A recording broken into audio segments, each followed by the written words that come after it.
आप विचार कीजिएगा, आपको कोई असाध्य रोग हो गया है। डॉक्टरों ने आपको देखकर कह दिया है कि आप कुछ ही दिनों के मेहमान हो।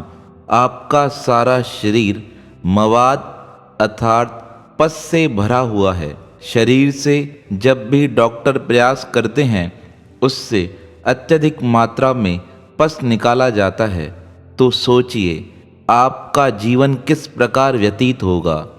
ऐसा ही एक प्रसंग एक भक्त के जीवन में उपस्थित हुआ। उन्होंने अपने जीवन का यह प्रसंग एक पुस्तक के माध्यम से लोगों तक पहुंचाने का प्रयास किया है। उन्होंने लिखते हुए कहा है, हमारा 5 सदस्यों का परिवार था, जिसमें हम पति पत्नी, 2 लड़कियां और एक बेटा रहता था। परिवार सीमित व खुशहाल था। सब कुछ ठीक ठाक चल रहा था, लेकिन अचानक से 1991 में मेरी छोटी बेटी का देहांत हो गया। मैं जब तक शोक से उबर पाता तब तक मुझे पता चला कि मुझे भी टीबी हो गई है। गांव के एक हॉस्पिटल में इलाज कराने का प्रयास किया, लेकिन वहां पर पूर्ण लाभ प्राप्त नहीं हुआ। इसलिए अपने स्वास्थ्य की कामना से मैं गांव छोड़कर इलाज के लिए किसी जिला अस्पताल में आ गया।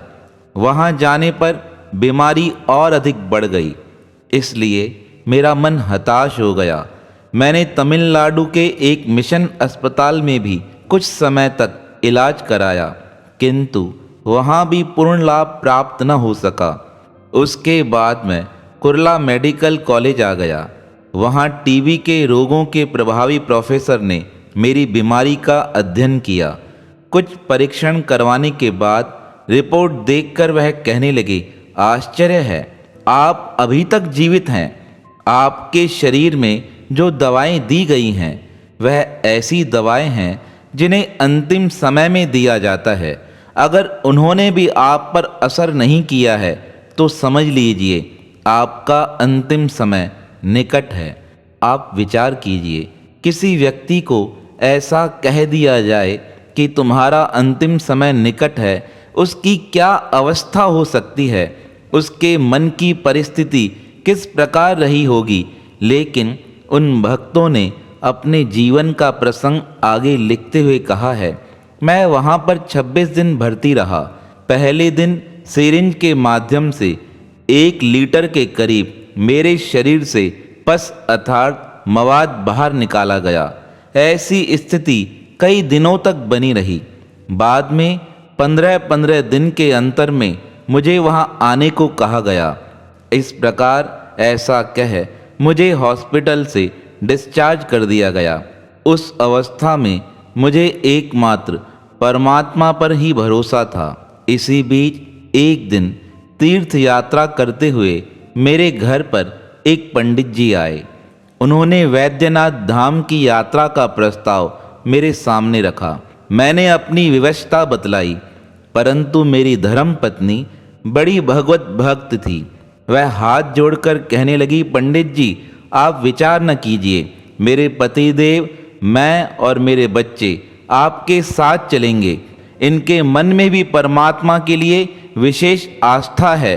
अब मैंने पक्का कर लिया है, मैं इन्हें अपने साथ अवश्य वैद्यनाथ मंदिर में जरूर लेकर चलूंगी। आप हमारे साथ चलने की तैयारी कीजिए। अब अपनी धर्म पत्नी की बात मानकर मैंने डॉक्टर से सलाह मांगी कि मुझे क्या करना चाहिए। डॉक्टर ने कुछ दवाइयाँ लिख कर दी और कुछ निर्देश बताते हुए कहा, अपना ध्यान रखना। 15 दिवसीय उस यात्रा में विभिन्न तीर्थों का भ्रमण करते हुए हम लोग सुल्तानगंज पहुँचे। वहाँ से कांवर में जल भरकर मैं बीमार होते हुए भी बोल बम का नारा लगाते हुए पहले दिन 35 किलोमीटर पैदल चला। दूसरे दिन भी हमने उतना ही रास्ता पार किया। तीसरे दिन प्रातःकाल मैंने 3 बजे यात्रा प्रारंभ की। सारा परिवार मेरे साथ था। हम शाम को 4 बजे तक देवघर पहुंच गए। वहां पर श्री वैद्यनाथ भगवान को मैंने वह कांवर में लाया जल भगवान के शिवलिंग पर चढ़ाया। भगवान को देखकर मैंने यही प्रार्थना की, हे प्रभु, अब यह जीवन आपके हवाले है। आप जैसा चलाना चाहें वह सारी स्थिति मुझे मंजूर है। अब परमात्मा के दर पर की गई प्रार्थना कभी अस्वीकार नहीं होती है। मैंने अपने मन की सारी स्थिति बतलाते हुए कहा, अब मेरे मन में एक ही इच्छा है, मेरा शरीर ठीक हो जाए। यह जो रोग है जिसने मुझे इतना परेशान किया है, यह संपूर्ण रोग समाप्त हो जाए। इस प्रकार प्रार्थना कर मेरे आँखों में आंसू आ गए। मैंने अपनी धर्मपत्नी की ओर देखते हुए कहा, अब तुम्हारे विश्वास से मैं यहाँ आया हूँ। अब यही शुभकामना है कि परमात्मा हमारा दुख दर्द दूर कर दे। मेरी धर्मपत्नी का विश्वास और अधिक पक्का था। वह मुझे देखकर कहने लगी, जो आपको यहाँ चलाकर स्वयं लेकर आया है, क्या वह तुम्हारे मन की इच्छा पूर्ण नहीं करेंगे? विश्वास रखिए, सब कुछ अच्छा होगा। मंदिर में प्रणाम करने के बाद हम अपने घर लौट आए। 15 दिन पश्चात मुझे डॉक्टर के पास जांच करवाने जाना था, क्योंकि हर 15 दिन बाद मेरे शरीर से पस निकाला जाता था और वह पस थोड़ी मात्रा में नहीं, सिरिंज के माध्यम से 1-1 लीटर निकाला जाता था। आज वह तारीख नज़दीक थी। मैं जैसे ही हॉस्पिटल पहुंचा, हॉस्पिटल में मेरे शरीर से पस निकालने की तैयारियां होने लगी। जैसे ही डॉक्टर ने आज मेरे शरीर में सिरिंज डाली, उस सुई के माध्यम से पस तो निकला ही नहीं। बड़ी कोशिश करने के पश्चात भी आधा मिलीलीटर ही पस निकल सका।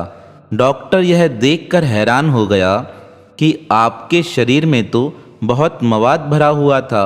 यह 15 दिन के अंदर कैसा कमाल हुआ है? आपने कौन सा इलाज कराया है? मुझे बताइए, कौन सी दवाई की है जो आपको इतना जल्दी से स्वास्थ्य लाभ प्राप्त हुआ है? डॉक्टर की यह बात सुनकर पुनः मेरे आंखों में आंसू आने लगे।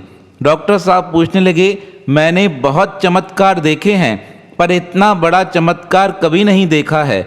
आप मुझे बताइए, आपका शरीर कैसे ठीक हुआ है? तब मैंने उन्हें रोते हुए कहा, यह सब बाबा बैद्यनाथ की कृपा है। मैं सच्चे मन से उनके चरणों में प्रणाम करने गया था। बाबा बैद्यनाथ ने मेरी प्रार्थना स्वीकार कर लगता है मेरा रोग समाप्त कर दिया है। मेरी यह बात सुनकर डॉक्टर्स के मुख से अचानक से निकल गया, मृत्यु के मुख से बाबा बैद्यनाथ के अलावा कोई नहीं बचा सकता है।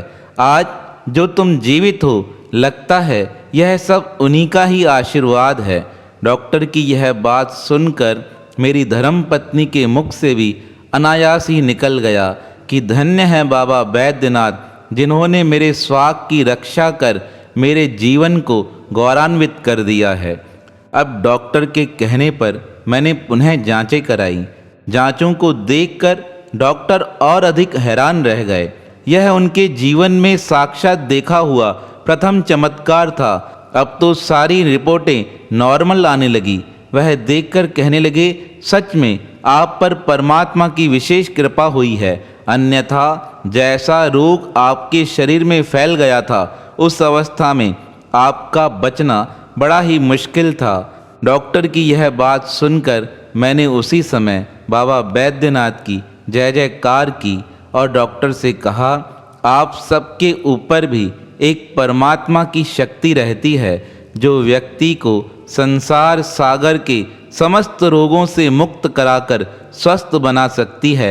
यह जो आप देख रहे हैं, यह उसी का कमाल है। इस प्रकार उन बैद्यनाथ भगवान शंकर जी ने मुझ पर कृपा कर मुझे रोग से रहित कर दिया। आज मैं पूर्ण स्वस्थ हूँ। यह सब उन्हीं की कृपा है। जब भक्त का अपने भगवान पर पूर्ण विश्वास होता है, तब परमात्मा भी कृपा कर उसके समस्त रोगों का नाश कर देता है। ऐसे भक्त वसल भगवान, जो सदैव ही अपने भक्तों के दुख दर्द दूर करने वाले हैं, उनके पावन श्री चरणों में हमारा बारंबार प्रणाम है, प्रणाम है, प्रणाम है।